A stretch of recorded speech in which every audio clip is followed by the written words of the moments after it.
After the success and critical acclaim of Sonic the Hedgehog for the Sega Genesis, Sonic Team was ready to begin making follow-up games with the great success of the Blue Blur, in which that came Sonic the Hedgehog 2, a game which people say is one of the best when it comes to the 2D titles. But after its development, the American and Japanese staff split apart to work on two separate titles. The ones in America continued to work on the follow-up to 2, Sonic the Hedgehog 3. But one of the core members of Sonic Team that had chosen to stay in Japan after they were off to work in America to make Sonic 2 and Sonic 3, Naoto Oshima decided to do a project of its own, diving into a feature that was never implemented into Sonic 2's final build with the gimmick of time travel. And around this time was when Sega had released their new SegaCD attachment for the Sega Genesis, which was a perfect way to finally do what Naoto was dreaming of when he started on the project.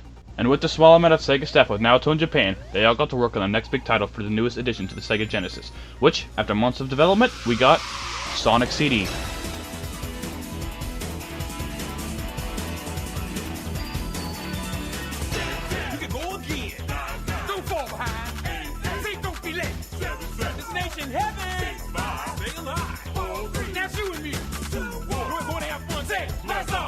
Before you ask the question, "Oh, Cracksbacks, why are you doing Sonic CD? Don't you know it comes out after Sonic 2? Nerd emoji, finger pointing up emoji?" 1. Shut the fuck up. 2. Because everybody voted on it in the community post tab. The game was released to us in 1993, sometime after Sonic 2's release, and with it came a new plot from Eggman for us to stop. Every year on a specific day, a small planet called Little Planet comes out and floats above the Never Lake for 1 month out of the year, which is home to the mystical Time Stones. Eggman has tied the planet down with a chain to keep it from leaving, and it's up to us to make sure Robotnik doesn't get all the Time Stones, or else Little Planet is doomed to be in a bad future. I'll be using the Christian Whitehead PC port of the game, which I'm pretty sure is the best way to experience CD while on PC currently. So the question is the game good? I would say so, yes. But it comes down to the fact that this isn't your run-of-the-mill Sonic game, instead of having a more platforming and treasure hunting aspect of the game. While Sonic 1 did have this, your primary playstyle was using your momentum and speed to blaze through levels. And while you can still do that here, there isn't as many places where you can achieve this. I mean, you can ask my friend Steve here what he thinks. Now, my opinion on Sonic CD is that it's more so very weird, to say the least. Compared to all the other classic Sonic games, it's definitely more unique of the bunch. One complaint I do have is that, like, the level design is, like, very strange compared to Sonic. Like, it's basically like a crazier version of Sonic 1. And every time I try to speed up to go to the past, I can't do it properly a lot because, well, I crash into everything that's in front of me. There's always something in the way. And that's kind of hard, especially when I'm trying to do a good future run. So I could go back to the past, destroy all the generators and idle Sonic holograms. But at the end of the day, Sonic CD is still a pretty decent game nonetheless. Just has, you could definitely tell its age. It really not age well compared to the likes of Sonic 2 and Sonic 3 and Knuckles, and heck, even Sonic 1 for that matter. Yeah, you get the idea about this game's reception. But besides the negatives, let's dive in. When you start a new game, you're greeted with an opening cinematic that was animated by Toei Animation, whom you may recognize as the animators of Dragon Ball and One Piece if you're in the anime space. And alongside it is an opening song that you get that plays depending on what version of the game you play. In specific regions, mainly America and Europe, is where you get two different soundtracks for the game. The US version is composed by Spencer Nilsson and David Young, with Pastiche doing the vocals for the opening being Sonic Boom. No, not that one. This one. Sonic Boom, Sonic Boom, Sonic Boom, keeps you running faster. Sonic Boom, Sonic Boom, save the planet from disaster. And then the Japanese/European soundtrack, which is composed by Naofumi Hataya and Masafumi Ogata, and their opening theme, You Can Do Anything, who is sung by Keiko Utoku and Casey Rankins, of all people. Sonic Warrior, Sonic Warrior. You are what you need out of him. You've got the power to save the land. Take a little chance, slip on through. We got smart, no matter what you do. You gotta do for you. For the sake of the fans, I'll use the JP soundtrack since it's the objectively better one if I do say so myself, although Sonic Boom is my preferred opening. After the opening movie, you're thrown into the first zone, Palm Tree Panic, and I love this stage aesthetic, even if it's just another Green Hill clone. At least it isn't a recycle of it. Sonic Forces. The level eases you in pretty smoothly, and you get introduced to Sonic's newest move, and one that made its debut here. It's the Super Peel Out. Hold up on the D-pad as Sonic legs become a blur, as you can travel at top speed without having the properties of a ball, keeping yourself on the ground without going flying off of the smallest of ramps, although the spin dash from Sonic 2 is also present in the game, so it's still there. As you move through the stages, you'll probably take notice of the past and future sky and scan it. As you move through the stages, you'll probably take notice of the past and future signs scattered about.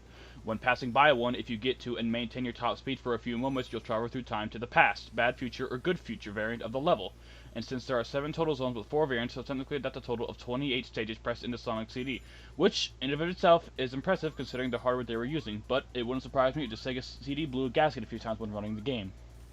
In the past variant of stages, you find power generators that have been placed by Eggman to make sure Little Planet ends up with a bad future when he rules the place, but if you can find and destroy them all, then all is well. Also, there are Metal Sonic holograms that basically serve the same purpose as destroying generators, so they exist as well. Special stages do make their return by collecting 50 rings and holding onto them. By the end of the stage, you can jump into a giant ring similar to the one in Sonic 1. The special stage gives you a set amount of time to destroy a set amount of UFOs to get the game's exclusive special stage reward known as the Time Stones. Collect one in each zone to guarantee a good feature in all of them. 7 stones for 7 stages. Overall, I'd say it's a pretty neat first stage to catch everyone up on what they're going to expect moving forward. And unlike Sonic 1, there's a consistency of level structure throughout the whole game. Act 3 stages are only restricted to the boss with a few bits of gameplay before the boss, but the one on Palm Tree Panic is a complete joke. I mean, this is actually sad. You can just camp behind where Eggman touches down and just 1, 2, 3 hit him and he's down for the count. Like, come on, man. I'm not too bothered by this, but because then again, this is the first level of the game, so I can't give it a lot of crap for the boss being dirt easy. Collision Chaos, a series of tubes that'll leave you dazed and confused. At the beginning of the stage is where you get our first game appearance of everyone's favorite hedgehog, Amy Rose. Yeah, she doesn't do anything except follow you around and yelp whenever Metal Sonic grabs her. And according to the US manual for SegaCD, she was called Princess Sally from the Sad AM cartoon, when they look nothing alike, but it's not that big of a deal because localization meant redoing everything from Japan back in the 90s before all universally said fuck it and just used the JP stuff for everything. And I should also talk about Metal Sonic. Eggman has been trying to find a way to stop Sonic, so in a way he makes his own robotic version of Sonic to fight the real Sonic at Stardust Speedway later on in the game. Overall, Collision Chaos isn't too bad of a stage if I'm being honest, and it does have some pretty nice ways to travel through time, which you know, we call time machines since they do the work for you. Usually these are just springs that bounce you back and forth at top speed consistently enough to time travel, although you do have to search for them if you want to time travel that way. Tidal Tempest is next on the lineup, and wait just a second. A water level that's actually fun? I must be dreaming. I thought this was going to be Labyrinth Zone from Sonic 1 all over again when I saw the water, but no! It's just good! Instead of constantly forcing you to be underwater in some of these stages, you have the chance to take routes that keep you above the water if you're skilled enough, and that just makes it a little bit better from Labyrinth Zone. The boss in this stage is pretty fun to say the least. It has you chase Eggman through a series of tunnels while chipping away at his health until he summons a shield of bubbles around him that you can use to not drown. Now that is a creative way of using a game mechanic. Tidal Tempest is a fun water level, which is something even I'm shocked to say considering the pain I was going through when I was playing Labyrinth Zone in Sonic 1. Quartz Quadrant is one of the more forgettable stages for me. I didn't really have any noteworthy experiences in this stage, so I'll keep it short. The stage's main gimmick is the cave-like aesthetic with conveyor belts scattered about with you dodging obstacles, kind of like Scrap Brain in Sonic 1. The boss is alright, you don't do much other than dodging the obstacles Eggman throws at you until he damages his own machine and somehow managing to outrun Sonic. He might as well be faster than Sonic at this rate. Wacky Workbench. Wacky Workbench. Wacky fucking Workbench. You could write horror stories about this stage. The Bad Future segment is single-handedly the worst part about it. On the floor of the stage, there are these bounce pads that will launch into the air in the instance if you fail a platforming challenge. But for some reason, they thought it would be brilliant just to make the only route on the bottom where the bounce pads are also an ice cannon that freezes you with barely any time to get through. And if you don't know how to break the ice, a mechanic that they don't teach you, you'll wind up losing all of your rings because of this piece of shit level design.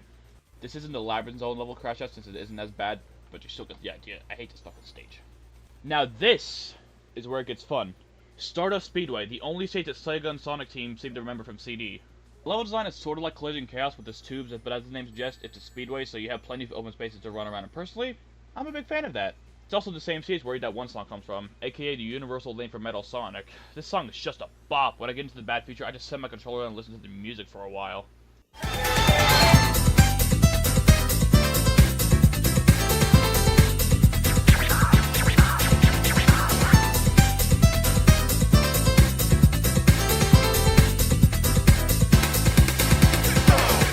This is also the place where Metal Sonic and Sonic race for the first time, and to be honest, this boss kind of stinks. All you really do is just run and avoid obstacles, and if you get too far ahead or behind, Metal will just beam you with some sort of the most unfair shit ever, so if you lost your speed after a jump, then good luck avoiding his attacks, because you won't. After beating Metal Sonic, you save Amy, and she just does nothing but cling to you. Yeah, this was Amy's character when she was made, just a fangirl that has an ungodly crush on Sonic. The final stage of the game is a mixed bag, to put it lightly.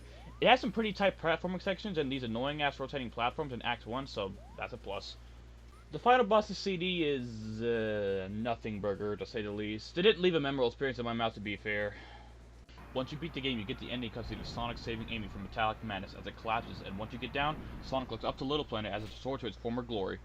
But that is if you get all the time zones, that is, because I didn't. So, that concludes the Sonic CD review video. I really wanted to go in more depth about this game, but due to me having to get a job soon, I know, pretty scary stuff. But besides the point, I had an overall decent time with CD. It has its faults, but for a game that was well known at the time, it was definitely worth playing. Thank you all so much for watching this video, and hey, if you want to see more reviews just like this, how about consider dropping a like and maybe in something to see more. And as always, I'll see you all in the next video when I post it, which will probably be soon, I hope. Alright then, see you next time.